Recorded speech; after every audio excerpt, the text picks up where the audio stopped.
Ayy, Brewski, I'm in my zone like a 2-3. Would sue me, urban gorilla, no Gucci. Yeah, the scriptures I be kicking like Bruce Lee. Check my precepts, raw than sushi. Summertime, so I stay in the cool B. On the corner throwing bumps like I'm Drew Brees. Yeah, tap out for your how we bringing them gas out. Cut a heathen cause he running his fat mouth. Off the dribble, I be balling like. Alright, first and foremost, I want to give all praises, honor, and glory to the Most High God, Yahweh. And I do so in the name of His only begotten Son, Yahweh Shai, who the world ignorantly calls Jesus. Alright, and I'm going to be, let's just go straight into it. I'm going to be going into, not lacking in this truth, man. Alright, go ahead. Hold on. Hey, how you guys doing? How you guys doing? I have a question for you guys. Right, you guys have, I know you got time. You got nothing better to do, right? You don't have time, but you got time, right? Let me talk to you real quick. Hopefully nothing, I mean, yeah, never mind. All right, how you doing? How's your day going? Pretty fine, yeah. And you? Good, man. Where you from? Paris. From Paris. Okay, you touristing over here? Nice, man. Okay, cool. So here my question. We're over here talking about God. You believe in God? No, I don't. You don't believe in God. Why don't you believe in God? Because, I don't know, it's hard to live like there is something out there. My education, I think. What your education? What has education taught us? To be rationalist. To be what? Rationalist. Like, Rational. rational. Okay, cool. So, but what is rational when school teaches us that we came from nothing, though, right? Everything, somehow nothing blew up, and everything came from that, right? What's rational about that? That's right. I don't have all the answers. Okay, for example, perfect. If I have this poster right here, right? It has nothing on it. And then one day magically something is just on it, perfectly drawn, beautiful, everything, every little part of it, every detail is so perfect. How is that rational when I can sit here and say, look, this thing we drew everything right, everything is perfect, there's a creator. It came out the way it was supposed to be. But a blank thing, nothing's gonna come out of something blank. But school teaches us that something's gonna come up from nothing. Yeah, for every action, there's supposed to be a reaction, right? If there is no action, how is something gonna come out of it? I'm not sure. All I know is that, like, Okay.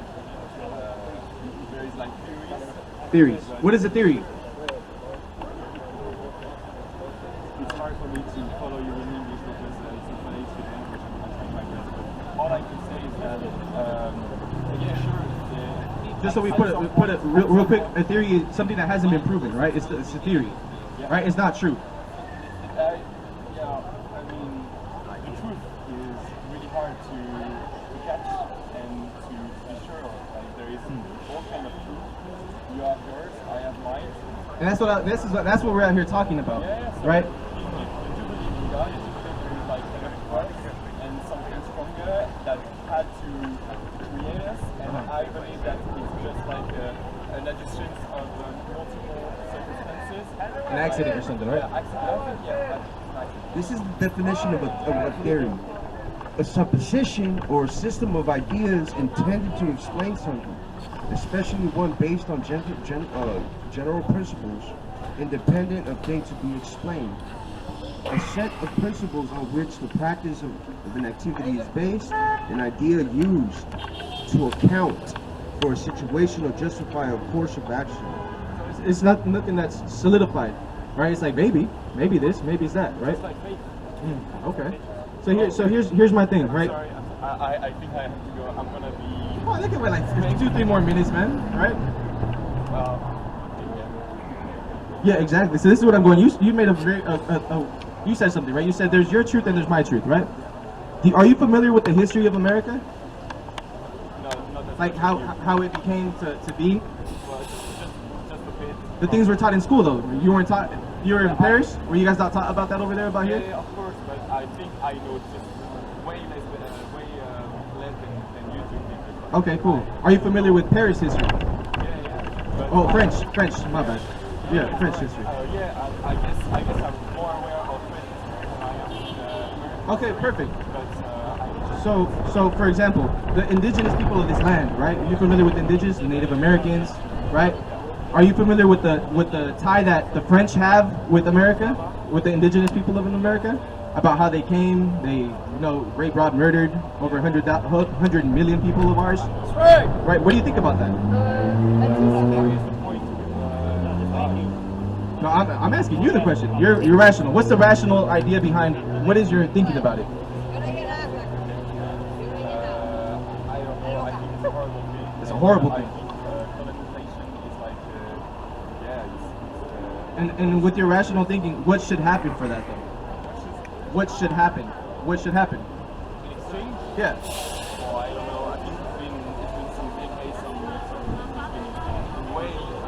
There is like time has passed, and I think journalists should like tell how I don't know, like excuse themselves because, but again, Let me ask you this. Was it rational? Look, was it rational? Was it rational when Haiti revolted against France and then they had to pay restitution for being liberated from France? Was it rational? Was it rational when Haiti revolted against France and when they won liberation they had to pay restitution? I'm sorry. Bye. Thank you. Bye. Man, you're going into slavery, man. You ain't at that. Right! Look at the decrepit devil hanging on your arm, man. All right, man. Go into that. Second Corinthians? This is the book of 2 Corinthians chapter 10, verse 4. So like, and that's what sounds rational to me, right? For the weapons of our warfare are not carnal, but mighty through God to the pulling down of strongholds. Right, and that's the thing. We're trying to bring down these strongholds, man. This religion that has a hold on our people, these chains on our people's minds, right? But I also wanted to focus on something that it said there, right? It says our weapons are not carnal, because that's what the first thing we see when people, first thing we hear when people come up to us, right? They say, "Oh, you have a knife, this and that," right? So let's go into this.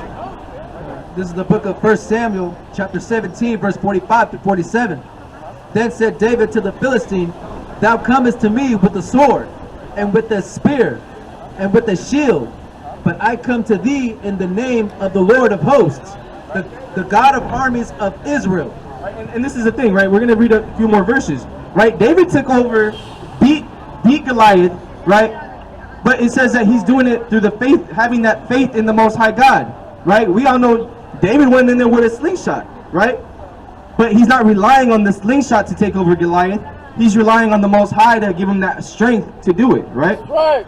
Verse 46, This day will the Lord deliver thee into mine hand, and I will smite thee and take thine head from thee. And I will give the carcasses of the hosts of the Philistines this day unto the fowls of the air, and to the wild beasts of the earth, that all the earth may know that there is a God in Israel. Right, so he was going to be allowed to do this so that everybody knows, man, the Most High is dealing with Israel. The power of Israel is, that's the God, right? Go ahead. Verse 47, And all this assembly shall know that the Lord saveth not with the sword and spear, for the battle is the Lord's, and he will give you into our hands. Right, and how did he give him into his hands, man? With the slingshot, right? He's still with a weapon, but your faith relies on the Most High, not in a gun, not in a knife, not in anything, man. It's in the Most High, right? So now get this. Right, and my whole point was this, man. When I first came into trying to find God, I was asking the wrong people for everything, right? I was asking the wrong people for the people who were lacking, expecting them to lace my shoes, right? Go ahead. This is the book of Job, chapter 32, verse 6. And Elihu, the son of Barak-el, the Buzite, answered and said, I am young, and ye are very old. Wherefore I was afraid, and durst not show you my opinion. Right, because when I came into this, man, I would ask my parents, and I remember specifically asking my mom this question, right? And saying, why are we praying to Mary? Right? Why are we sitting here praying to this statue? This is when I first was coming somewhat knowledgeable of the truth, right? And I would ask her, how can we prove that Mary was a virgin? Because I'm still sitting here trying to defend the Catholic doctrine, right? So I'm sitting there asking these questions, and my mom tells me, you know what? I don't know. I can't give you the answer. That's just what we were taught, and that's what I believe. And I sat there and I was like, I can't sit there and give those same answers to my kids when they have that. Just listen because you're supposed to do it. right? Nah, there's answers, right? The Bible has all the answers. Why can't you give me an answer, right? Go ahead. Right. Verse 7. I said, days should speak, and multitude of years should teach wisdom. Right? My mom, obviously, she's older than me, right? And she didn't have no answers. She didn't have no wisdom that she could give me, right? Verse 8. But there is a spirit in man, and the inspiration of the Almighty giveth them understanding. Right? Great men are not always wise, neither do the aged understand judgment. So exactly. So just because you're older does not mean that you know more than somebody, right? For example, I brought this out in one of these classes that we had, man. The people who I go to for answers, some obviously are older than me and they have that understanding, but most of them are younger than me, right? If not the same age as me, right? For example, Hassad, Chief, Rob, people that I go to that are younger than me that I can go for answers. And there's obviously men that are older than me that I can go for, like Officer Ayash and Hazard, man. The Most High that is dealing with them. You know what I mean? They have the answers whenever I have a question, right? Get Ecclesiastes 7:25. Get Romans 10 and 2. This is Ecclesiastes chapter 7, verse 25. I applied mine heart to know. That's the first thing. You apply your heart to know, right? You don't just sit there and say, okay, you know what, that sounds good. You apply your heart to know. And to search and to seek out wisdom. How you doing, King? How you doing? Good question, man. Where are you heading out to, man? Looking like royalty out here, man. That's just you. Hey, man, all praises. You know, give me Revelations 5 and 10. What's going on, man? What's your name? Manny. Okay, cool. All praises, man. I'm gonna read you something, man. All right. The book of Revelation, chapter 5, verse 2. Chapter 5, verse 10. And has made us unto our God kings and priests, and we shall reign on the earth. Man, you see, that's the thing. You ever heard that, for example, you believe in God, before I get too much into this, you believe in God, you believe in the Bible? Yeah? You ever heard that the Israelites are the salt of the earth? Right? So here's the thing, man. When you're walking down the street, right, compared to all these other people, all these white people out here, these Asian people out here, and you come strolling by, man, you looking like you salt, man. You dripping, right? You royalty, how that just said. You a king in this earth, right? You ever heard that the so-called Black, Hispanic, Native Americans were the Israelites of the Bible? Right. You ever heard that before? Where have you heard that before? According to the Bible. Right, because that's another thing that we hear about people. We have a misconception. There's a Catholic Bible, Christian Bible, Jehovah's Witness Bible, but ultimately they all come from specific scrolls, right, that got translated. So it's just the Bible. It's the religion that got pushed with it, right? And that's what we are here. We don't agree with. We don't agree with religion. We agree that in lineage, this was our culture, the so-called Black, Hispanic, Native Americans. That this fits us. This is our book, our God. Have you ever? You said you've heard that before, right? Well, if I were to ask you, what's your nationality? What would you say? African American. What does that mean?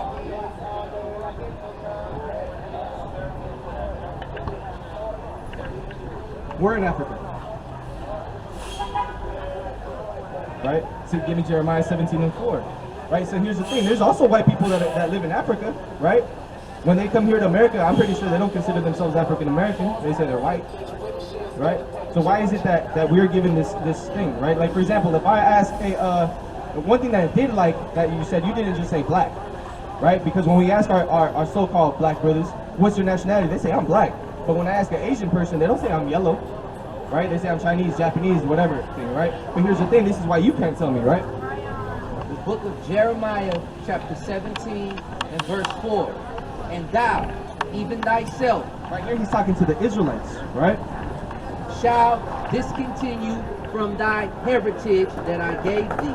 So the Israelites are going to discontinue from their heritage. I can go to the store right now and ask that Arab man who his nationality is in the Bible, and he'll say, I descend from Ishmael, right? But I ask a Mexican, I ask a Native American, I ask a so-called African American, they're not going to know who they are, because that was a curse that was going to happen, right? That was prophesied that was going to happen, right? And when you came here to America, how did you come here? Through slavery, right? Stay on that verse. Right? And who were you sold to? Who were you slaves to? And what are they? Huh? Elites, but what are they? What's their race? What's their nationality? Spanish. They were Spaniards. They were white, right? So here's the thing. Keep going on that verse. And I will cause thee to serve thy enemies in the land which thou knowest not. For ye have kindled a fire in my anger, which shall burn forever. So because of them being bad children, how it says, you're going to forget your identity, you no longer know what you are, and you're going to serve your enemies in the land which you didn't know. Right? So who were those enemies then? If I'm saying that those are the Israelites, I'm going to prove to you that you're an Israelite. Who were those enemies that you're going to come and serve in the land that you don't know? Right? It sounds like here, and I'm going to solidify it for you. Watch this. Check this out. Because if we believe in the Bible, everybody descends from somebody in the Bible, right? There's no just new race that pops up when the Bible says. You'll get that in actually we'll just leave that. Here, go ahead. Read verse 1. Have you heard of Deuteronomy 28 before?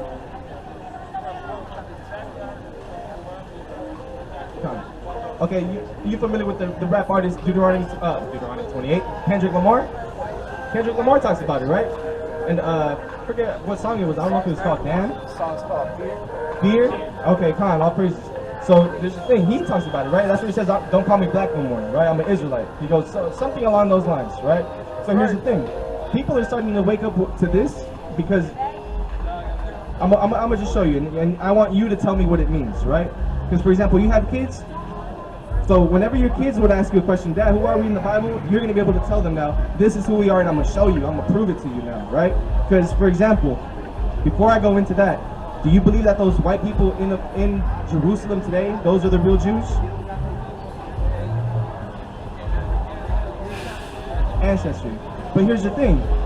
Jeremiah just said that the real Israelites are supposed to go to another land, forget who they are, and serve their enemies.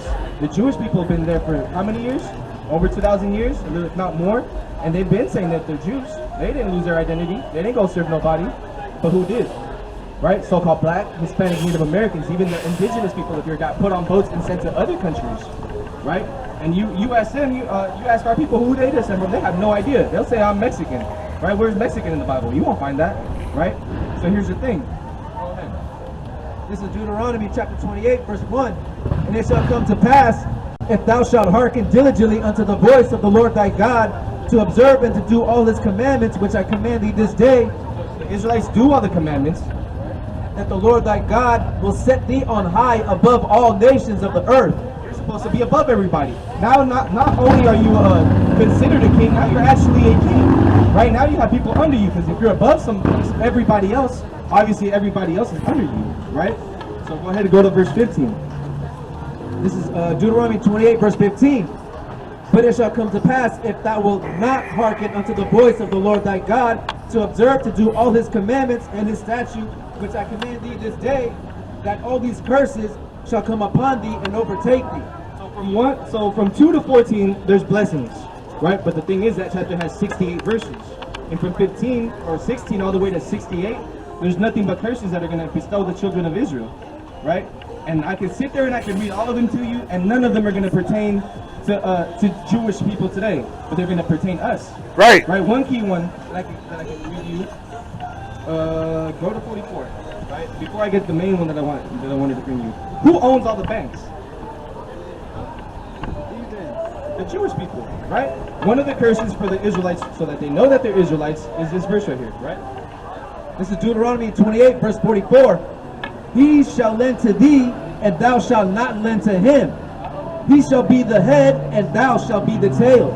Here it's saying the Israelites are going to be so cursed, so broken down, they won't have money to let somebody borrow money. And they're saying we're going to rely on these people for them to lend money to us. But the Jewish people own all the banks. They're international bank owners. Wells Fargo, Bank of America, Chase, any kind of bank you want to name. More than likely there's a Jewish man sitting behind that table running everything, right? So how does that fit them, right? Go to 68 now. This is the one I wanted to point out. This is what we're talking about. This is Deuteronomy 28, verse 68. And the Lord shall bring thee into Egypt again with ships. Are you familiar with the story of Egypt? With Moses in Egypt? What happened? Yeah, get that too. What happened? And what were they doing in Egypt? They were in bondage. Perfect. Okay, cool. So this is a precept is something we're going to show you in the law where to prove what we're trying to tell you, right? Of us, if I'm saying the so-called Black, Hispanic, Native Americans are the Israelites, as far as I know, no. You know, we did have a whole city that was black run. It was called Black Wall Street. You ever hear about that? You know what happened to it? It got blown up. America bombed it, literally. And that's black airports, black movie theaters, black banks, black whatever. It was black owned. Everything, right? But they can't see us prospering because if America doesn't have us, it's not going to stand, man. Right? They rely on us for everything. So when they saw that we were prospering and we were getting ahead without their help, they bombed it, man. Right? So go ahead.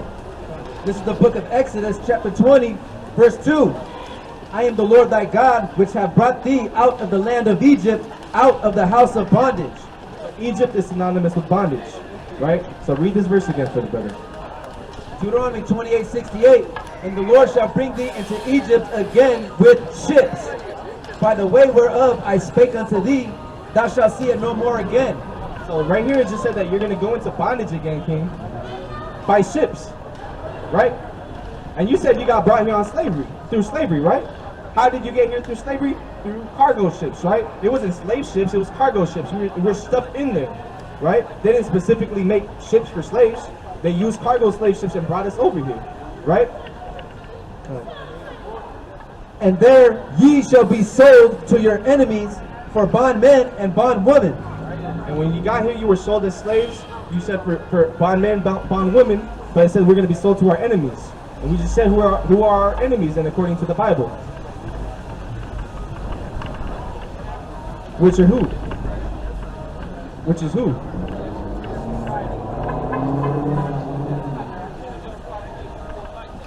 Which is who though?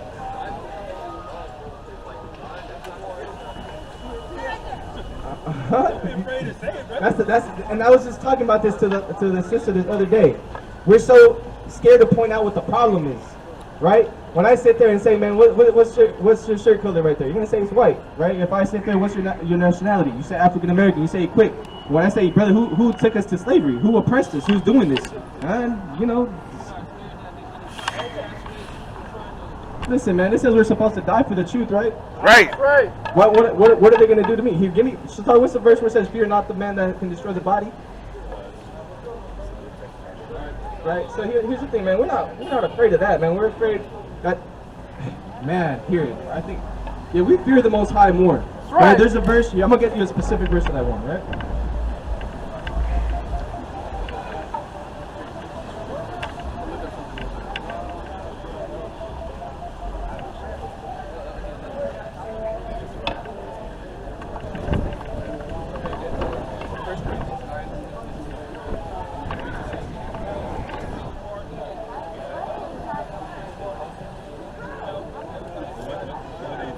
Yeah.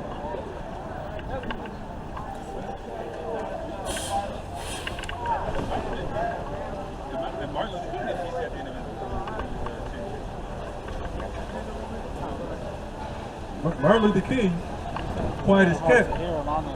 He had a boatload of guns in his one of his stash piles. You heard about that? Before he died, what did he say after we did the not congregation, not segregation, but we came together? What did he say after that?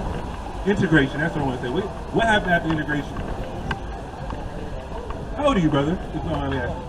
Okay, you weren't alive back then, but what happened? What happened after integration?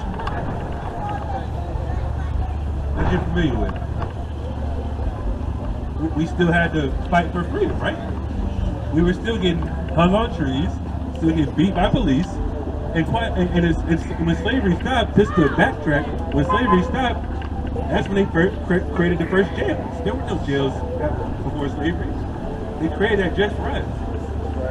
Bankruptcy laws, all that type of stuff. Redlining, all that stuff happened just to prevent us from prospering. But Martin Luther King, he literally said, I fear I led my people into a burning house after integration. That's what he said. You agree with that? But why would he say that? If this is such a good thing to integrate with white people? Why would he say that? It sounded good. They were looking forward to equality, right? Give me that. Where you at? Give me Lamentations 4. Where you at? What are you holding? Yeah, we can get that in a second. That's his point. But that's what Martin Luther King was doing. And he had a stockpile of weapons ready to go. Because they was throwing bricks at his house, threatening to assassinate him. And quite as kept, he was actually working for the Jewish man. Right. The Jewish man was writing all his speeches. One of the Rothschilds. You familiar with that name? The Rothschilds. You familiar with that name? They're trillionaires. European trillionaires. And they own everything. Rothschild. And they're actually fake Jews too. They're Jewish people. And they have a lineage that runs the world right now. You know about the 13 bloodlines that they call the Illuminati, quote unquote, all that garbage? It's just 13 families that run the world. 13 bloodlines is one Asian bloodline and the rest are white people. Exactly, you're familiar with that. And the Rothschilds are at the head of that. They're worth over hundreds of trillions of dollars. So they own all the gold, all the oil, all that type of stuff. They buy countries, they sponsor wars, all that type of stuff. But back to Martin Luther King, he wasn't a hero. We thought he was a hero. We commend his efforts because people rallied around him and all that type of stuff. But at the end of the day, he paired us with the enemy. That's what happened. Martin Luther King, he wasn't necessarily a hero either, but he was at least saying, I'm not conforming to your ways. And he actually was with the drama in action, even though it doesn't really happen because when the Black Panthers was about, what they do? They hired black people to infiltrate, set us up, murder the leaders, all that type of stuff. So you're talking about if we're scared of being killed? No, of course not. That's not how it works. The Most High didn't give us a spirit of fear. He said that in James. He did that in James actually. James 1:8 or 1:10, I believe. So no, we're not afraid of that.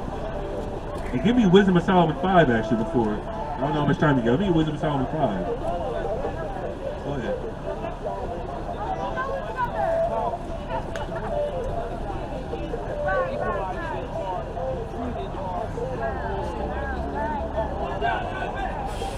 It's definitely an ongoing battle. Give me let me answer this first question.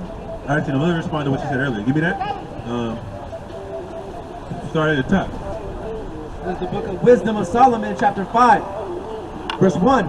Then shall the righteous man stand in great boldness. That's what we are. We're righteous people because we follow the Bible as it's written. It's our heritage, like you said. The Bible's our heritage. We know the Israelites are by what? The curses, history, and prophecy. You familiar with prophecy though, right? He read a prophecy to you that the Israelites were going to go on ships. And the black people were the only people that go on ships. Hispanics and Native Americans were on ships. When Christopher Columbus came over here, he shipped them back to Europe and Spain and the islands of Puerto Rico, all that type of stuff. That's what happened. The Philippines, that's where they went. Because you can't enslave people that live on their own land, right? So the Native Americans could run away and fight guerrilla warfare, all that type of stuff. So instead of them keeping them slaves on their own land, they had to ship them overseas. What they were familiar with. That's what they did. But keep reading. Then shall the righteous man stand with great boldness before the face of such as have afflicted him. That's talking about us. We're standing in great boldness against the face of people that afflict us. Which is who? We said it earlier, the white race. They created this whole system to keep us oppressed, right? There's no question about that. 400 years ago till now, it's the same thing. The only difference is it's more subtle. They're wearing badges now instead of just gunning down regular civilians. We're gonna get there. Let me finish this. I'm gonna answer that next question. Read that. And made no account of his labors. Verse 2, when they see it, they shall be troubled with terrible fear, and shall be amazed at the strangeness of his salvation. That's what happens. So I can read that. When they see it, they shall be troubled with terrible fear. When they see what? When we get delivered. It's going to be a spiritual thing. And that's why we're spiritual people as a black and Hispanic people. We all fill up the churches, whether it's the Catholic Church, a Christian church, a Baptist church, Pentecostal church, Church of God in Christ, all that type of stuff. Lutheran churches. We fill up the churches like it's no other people because we're automatically spiritual people. So we're people of the book. But we've just been guided away from God through the Christian churches that they implemented, because another point in slavery, They didn't let us read the Bible in slavery, right or wrong. So what we had to do, we had to learn the Bible through them, right? And guess what? We references earlier, they have something called a slave Bible. Have you seen that before? You got the slave Bible on you? No. We brought it here a couple weeks ago, but if you look at the slave Bible, it's missing entire books. What they read to us, servants obey your masters. But that's not talking about with the slave master. It's talking about a spiritual teacher, somebody that guides your soul in righteousness. It's not talking about a slave master, but they use it against us. We didn't speak English at that time. So of course we're automatically looking to a white person as our spiritual teacher, which is madness. But guess what? When, like I said, when slavery ended, that's when they set up churches, prison, all that type of stuff. So okay, if you want to learn the Bible, okay, come to our church. And it's going to be the same message, love your enemies. But when Christ said that, he's talking about other Israelites like me and you. That's why there's so much trauma in our communities. Black on black crime, brown on brown crime. But guess what? If I love you, even if you're my enemy, I'm not gonna do anything wrong to you. But let me answer your question though. Is that it? Read this again. When they see it, they shall be troubled with terrible fear and shall be amazed at the strangeness of his salvation. It's going to be a spiritual salvation. Because why? We can't defeat this army in America. We're never going to master our money. But guess what? Through us being God's chosen people and following his commandments, which is our main message out here, we want you to keep his commandments. That's how you get further and further along and prosper in the future. Everybody talks about dying and going to heaven. That's not what the Bible says. No, hell no. Heaven's going to be on earth for us. Just like the white man's heaven's on earth, they own on the property, islands and all that stuff. Heaven's going to be on earth for us right now. But we got to get right mentally and spiritually first. Because in all actuality, the black and Hispanic man, Native American man, we're the children of God. But guess what? We're not waiting on God. God's waiting on us. Right. That's the message that the church is. All you got to do is believe and die and go to heaven. No. Nowhere in the Bible does it say that. Right. Nowhere. Actually, I want to answer that, but let me, you know what I want? Yeah, give me this. This is how we're going to get it. This is going to be through a spiritual warfare. Give me Revelation 12, and I think it's 16. Go ahead. The book of Jeremiah, chapter 51, verse 20. This is another prophecy. Read. Thou art my battle axe and weapons of war. Talking about the Israelites. Thou, you, are God's battle axe and weapons of war. So when that time comes, when we get right spiritually as a nation, because it's only going to save the elect few. That's why when you talk about 666, you heard about it before? 666 isn't talking about the devil. It's talking about Israelites that conform to the way of America, which is Babylon the Great, mystery Babylon in the Bible. So 2/3 of our people will have to die in America, but 1/3 are going to be delivered initially, and the rest of the people that are delivered are going to be used as the Most High's weapons of war. That's what it's going into, read. Right. For with thee For with you, read. will I break in pieces the nation. I'm going to use you to break the nations. How? People talk about what? Have you heard about a glorified body? You heard about that before? That's what it's talking about. We're going to be like Super Saiyans. Exactly. But it starts mentally. So if you change the way you think, you'll change what you do, right? If you change what you do, that's when the Most High is going to intervene and destroy this place. So this place will be destroyed. Right. We're not going to be in America anymore. America's not going to exist. All right. That's why I see all that stuff about Russia and Ukraine happening right now, because that's part of biblical prophecy. You give me that? The rest of it. Go ahead.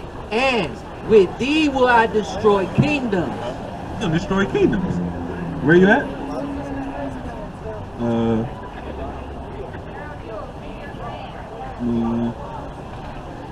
12, so what? Verse 21. And with thee will I break in pieces the horse and his rider. And with thee will I break in pieces the chariot and his rider. Talking about the rulership, people that's in power, man. Give me that. This is Revelation chapter 12, verse 12. Therefore rejoice, ye heavens, and ye that dwell in them. Woe to the inhabitants of the earth. Destruction to the inhabitants of the earth, read on. And of the sea, for the devil is come down unto you, having great wrath, Having great wrath, but what else? because he knoweth that he hath but a short time. Exactly, that short time happened when we start waking up to the spiritual truth, how we're the Israelites of the Bible. We're not worried about money right now. That's not gonna help anything. You can have a little bit of food, water, shelter, but when the white man starts putting the hammer down, start releasing his military weaponry that they gave to the police and all that type of stuff, going door to door, corralling people, shipping people, putting people to death in concentration camps, None of that money's going to help you. What I read this last week, riches profited not in the day of wrath, man. That's not how it works. The Most High will protect people that have faith and that are spiritually connected to Him through wisdom and power of the Most High, man.